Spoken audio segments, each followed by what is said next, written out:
Слышу голос из прекрасного далека, голос утренний в серебряной росе. Слышу голос и манящая дорога кружит голову, как в детстве карусель.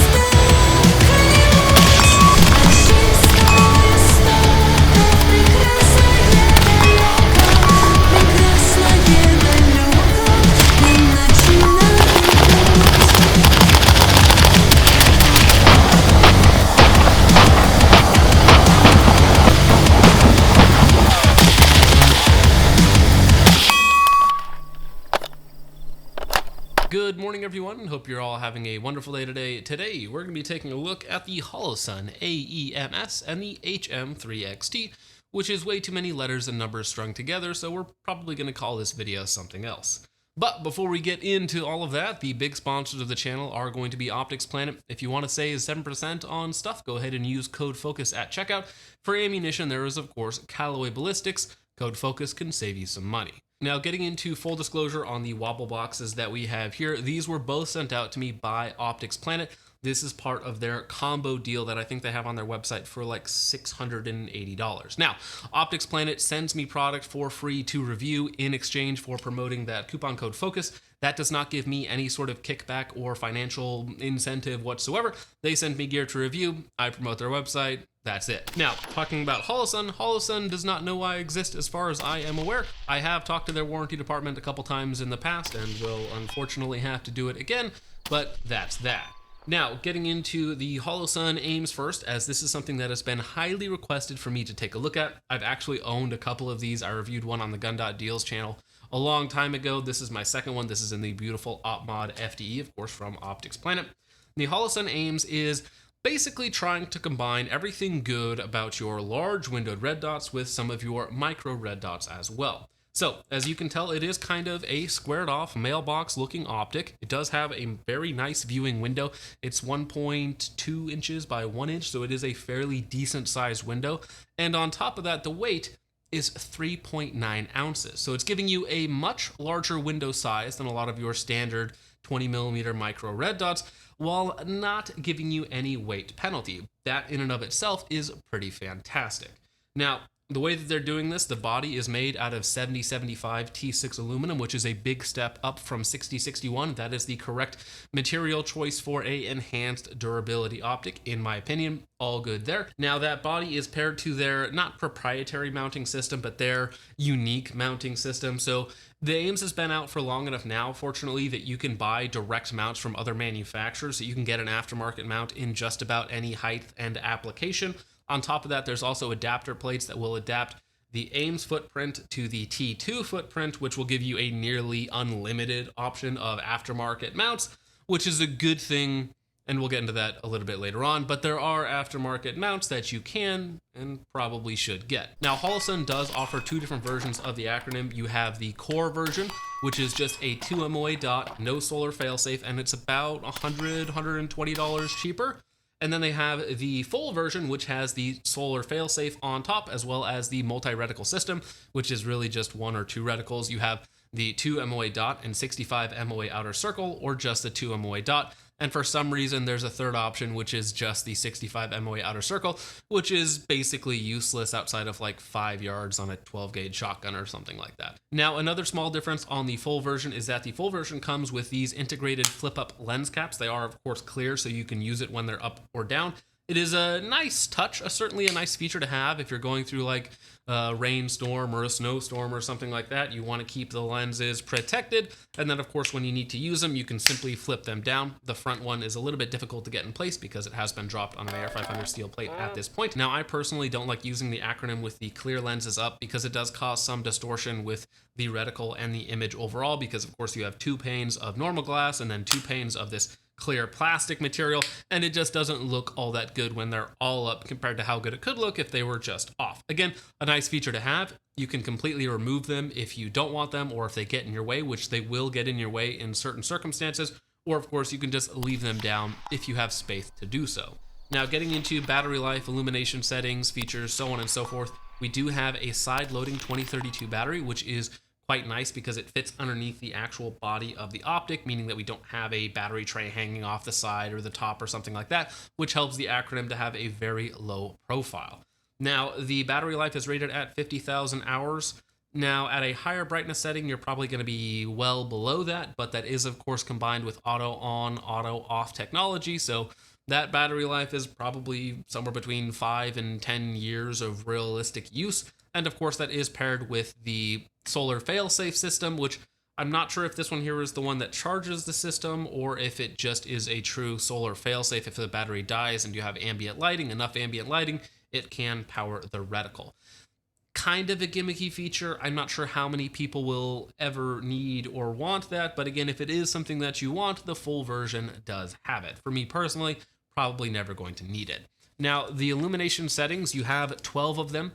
You have 8 daylight settings and 4 night vision settings. Now, that is pretty good. Most red dots only come with 2 or 3 night vision settings, so 4 night vision settings is nice. And from what I've heard, the AEMS performance with just a 2 MOA dot with the glass quality that it has is pretty good for night vision use. And that's what I've heard. I haven't personally tested that, but again, with 4 night vision settings, it does offer a little bit more flexibility in that regard, and supposedly has good night vision performance. So if that's something that you're looking for, check out some other people's videos on that. Now, the mount design on the acronym before it unalived itself did appear to be of substantial quality. You do have a large crossbolt, 2 recoil lugs on the bottom, and on top of that, the crossbolt has a kind of detent ratcheting system, which in theory seems really cool until it failed during the drop test.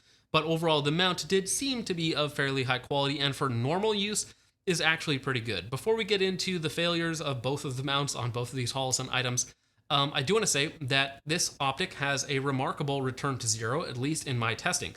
It was taken off of this is a Griffin Armament 11.5. It was taken off multiple times and put back onto the same location of Picatinny, and every single time that I did so, it returned to zero perfectly. And that is without any noticeable shift in zero whatsoever. And that aspect of the mount does work very well, so I am going to praise it for having what appears to be a nearly perfect return to zero.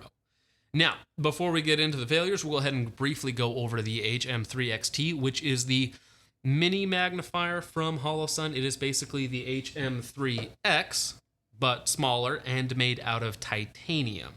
Now, titanium is extremely strong, don't get me wrong, but it's also quite a bit more dense than aluminum. So for instance, the HM3X, this is 9-something ounces, 9.6, 9.8 ounces, about 4 inches long, so it is a full-size magnifier.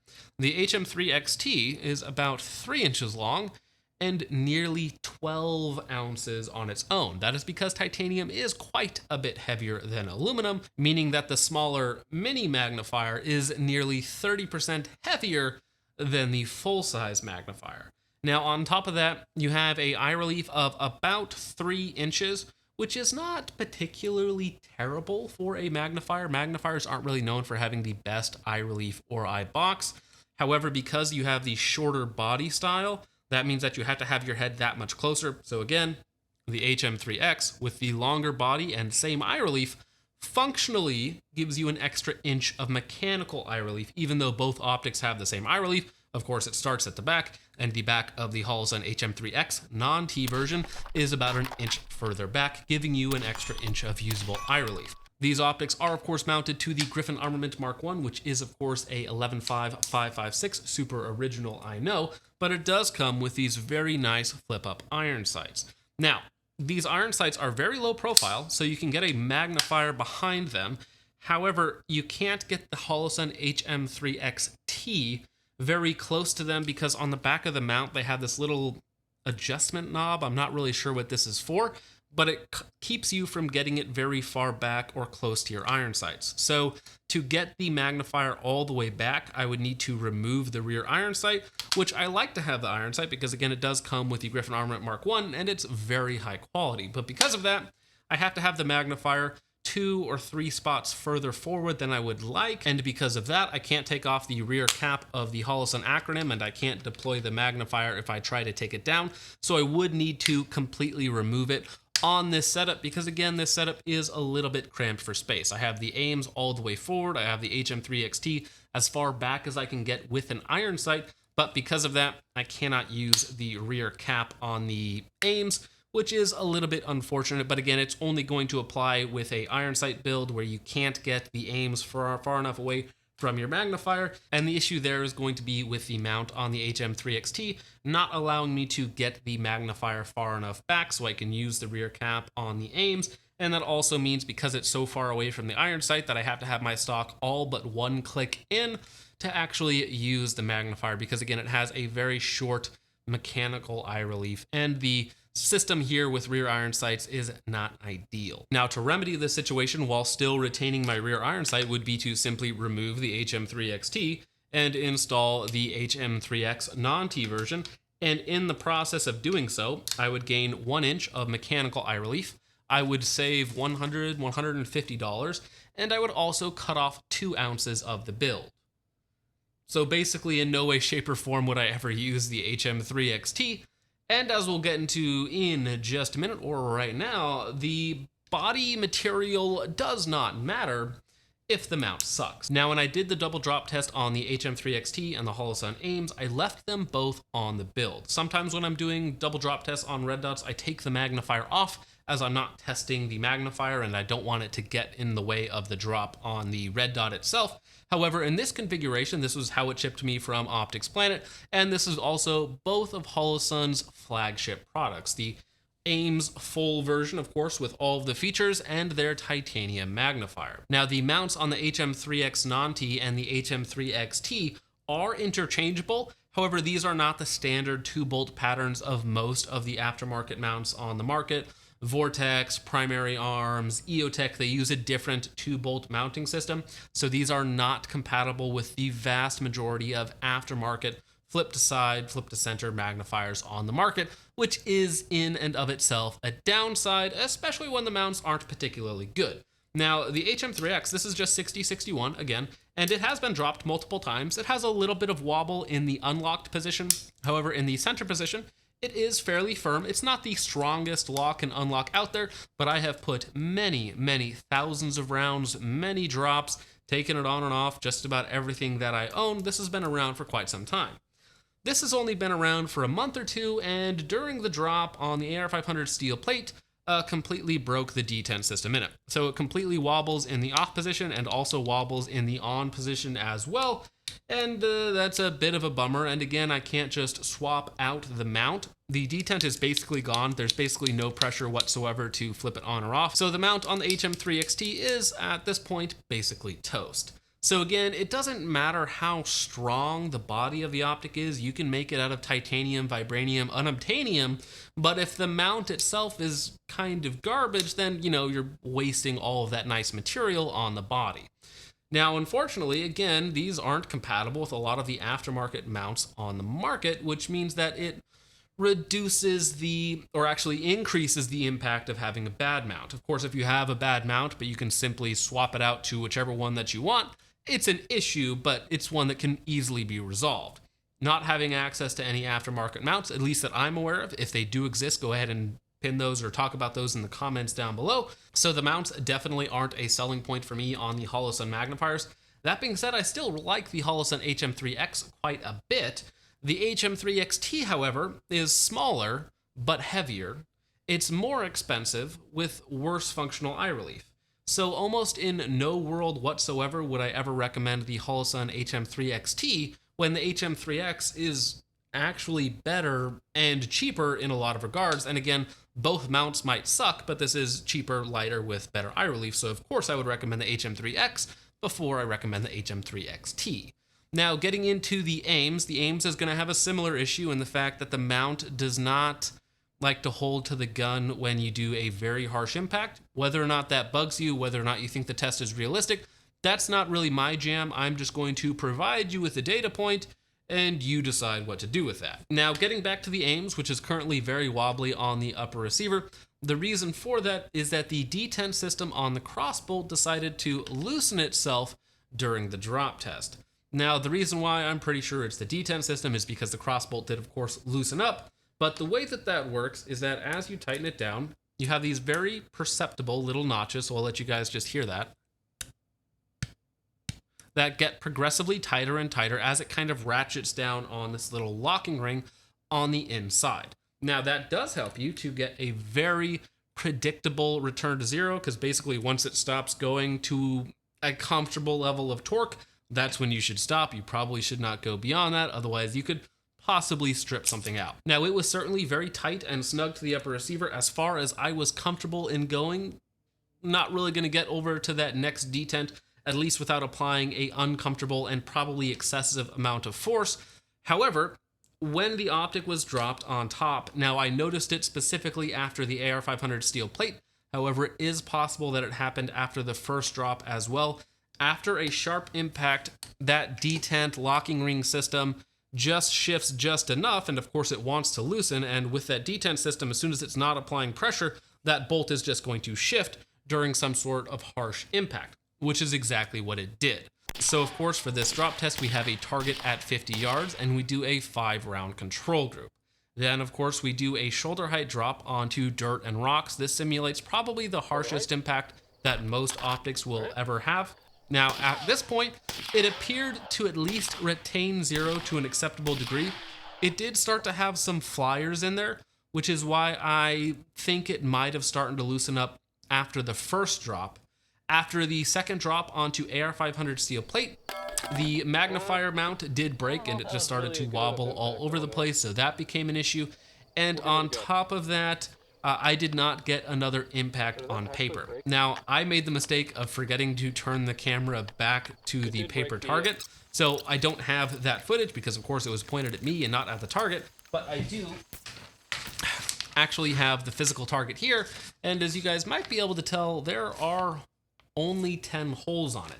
So after the second drop test, it was just shifting all over the place to the point where it was probably going all the way around the target, but it did not have another impact on paper. So personally, I'm not a big fan of either mount. The mount on the Holosun magnifiers was not good to begin with, and now is kind of a joke. The mount on the AEMS looked decent, but I think that detent system needs a little bit of refinement or just to be removed entirely and just go to a flat torque value. I personally prefer that, as it is very, very simple and hard to mess up. Just getting to a very nice, snug 40, 45 inch-pounds, something like that would probably be acceptable. Other than that, from a value perspective, I'm also not really a big fan of the AEMS in general. It's sub $400 usually for the full version, I believe anyways, and it's just kind of all right. I'm not a big fan of the way that it looks, not the form factor itself, but the way the glass looks. It does look to have a little bit of magnification, 1.05, 1.1, somewhere in that range. It's a little warpy. On top of that, the tint is very noticeable. So just actually using the AEMS, I don't particularly like it all that much. I do definitely like the window size. I like the form factor of the AEMS. The performance, the value for me just really isn't what I would want it to be. If the glass looked a little better and the mount was swapped up just a little bit, I would be very positive on it. Again, I think the core version is probably the better buy all the way around, unless you need the flip-up lens caps, which don't look good, so you kind of have to keep them off. And then if you have a system with a magnifier behind it, you need to make sure that you have enough space, or you have to completely remove the cap anyways. So I think the core version is 100% the better buy, unless you just need that reticle, or maybe if the night vision settings are a little bit different and you want it for night vision use, then it could work for that application. But again, definitely not a big fan of the value on the HM3XT. I don't know why you would ever get that over the standard HM3X. And the AEMS, while I can see that there are a lot of things that people like about it, anecdotally, I have heard that the glass quality and tint is better on the green version than the red version. This is, of course, the red version, but I can't confirm that as I've only used a couple red versions. Again, not a huge fan of actually using it all that much. I like the window size, but I don't like the glass color and look to it, the little bit of magnification that it has to it. And other than that, I don't really need any of the features that it has. So again, at the end of the day, I'm kind of back to a different, much cheaper red dot. Now, on top of that, the mount having that issue with a $400-ish optic, I think that they should come with better mounts, because I wouldn't want to recommend you guys a $400 optic and then a $150 aftermarket mount to fix your $400 red dot. I don't really like that idea either. I think expensive red dots should come with decent mounts from the factory so that you don't have to go swap them out, because of course that ruins your already pretty poor value proposition. So if you're going to ask the question, smash or pass on the Holosun AEMS and HM3XT, well, I say why not both. But with all that out of the way, guys, let me know what you guys think of these optics in the comments down below, if there's anything else that I should compare them to or better alternatives that exist. But once again, with all that out of the way, guys, I do want to thank you so much for watching. I hope you all enjoyed. I will see you in the next one. Peace off.